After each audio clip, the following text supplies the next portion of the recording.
Hey everyone, this is Matt Collard with ASME here at CSU. Today we'll be going over a brief tutorial on running DC motors using an Arduino, a Motordriver, with both digital and analog control. So for a brief demonstration of what we're doing here, I will turn it on real quick. This is the analog control variant.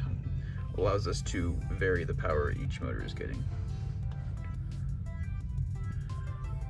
So we'll start here today with an explanation about what we're using to control our system, the Arduino Uno. So we'll begin with a brief explanation of the code architecture. So there's really three main components: the pin definitions, the setup block, and then the void loop where your main program executes. So to begin with the pin definitions, you can use constant int. You can use int as well. Constant int saves memory space on the Arduino though. So you want to define the pins that the Arduino is interacting with the motors with. So for the first two motors, we have pins 1-1 labeled here, motor 1-1 and motor 1-2, connected to pins 3 and 5, which are shown here and here on the Arduino. And then motor 2 is connected to pins 6 and 9. So those pins are defined later in the setup loop as outputs. If you were using a sensor or something like that, you would want to define it as an input, but since all we have are motors in this setup, we are really defining those as outputs because the Arduino is sending information to the motors rather than the opposite. So if we go down to the void loop here, we can see that, and this is the DC variant of the code, the digital variant of the code. And as you can see here in this first block, we set both motors to run forward by defining the first pin of motor 1 to high, the second to low, and the first pin of motor 2 to high and the second to low. If you wanted to run in reverse like we do in the second block in the main void loop, you would just set the opposite pins to high and low respectively. And then to turn them all off, you just set every pin to low. And that's digital control using any Arduino pin. If you want to use analog control, you have to use the PWM pins, which are designated by the little tilde symbol next to the pin numbers. Now that we've talked about the code, we'll shoot on over here to the hardware. We'll begin with the control center here, our Arduino. As far as the pins go, we have two ground pins, one here, one here. One's grounding the power supply and one is grounding our Motordriver. And then the other 4 pins you see are just the 4 pins controlling our 2 motors that are connected over here to the Motordriver. It's pretty simple. As far as the Motordriver goes, brief explanation of what a Motordriver is and what they do. They allow you to run motors in reverse. They allow you to use an external power supply. And they allow you to, or they're pretty good at taking a pretty low current control signal from the Arduino. If you wanted to just power low voltage motors off of an Arduino, they can convert that into a higher current to actually drive a motor. So brief explanation on how they work. They use an H-bridge, which is the circuit shown here. And it's really just a collection of 4 transistors. And based on the transistors you open and close, you reverse the polarity of the motors and reverse their direction. That's basically what's in a Motordriver. As far as the pins go on the Motordriver, you got middle pin here is the ground.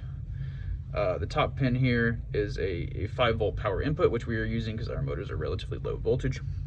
The bottom pin is a 12-volt power input for higher voltage motors, and then the last 4 pins are just controlling the motors respectively. If you switch the leads, it'll just reverse the polarity of the motors and run the opposite way. It'll still function either way. And then lastly, we have our power supply here. We're using a variable power supply just for demonstration purposes, but you could also use a battery pack like this, or just a lone battery if your current requirements and voltage requirements are low enough.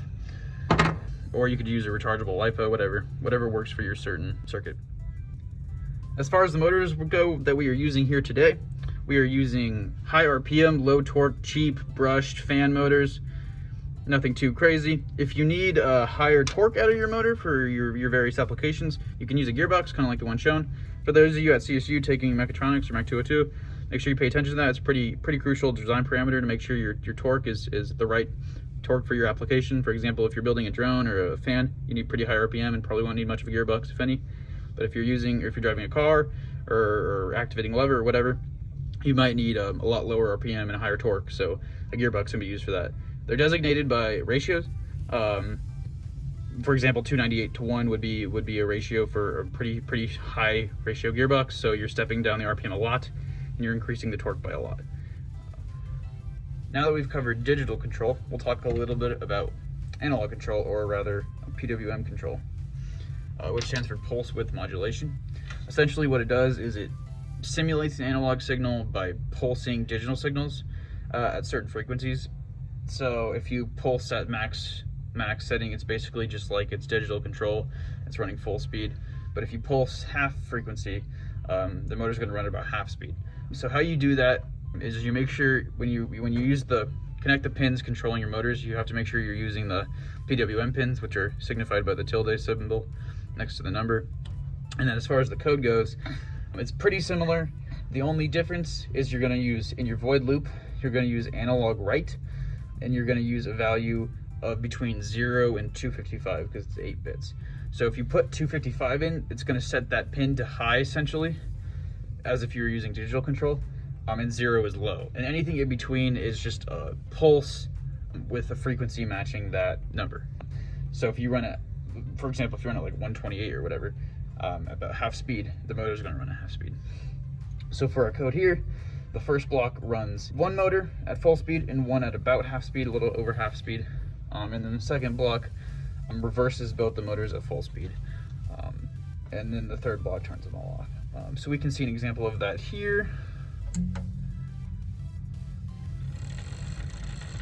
It's kind of hard to tell that one of the motors is running at half speed, but we added these little arrows to try to help, but it didn't really do much. But as you can see, they did reverse direction.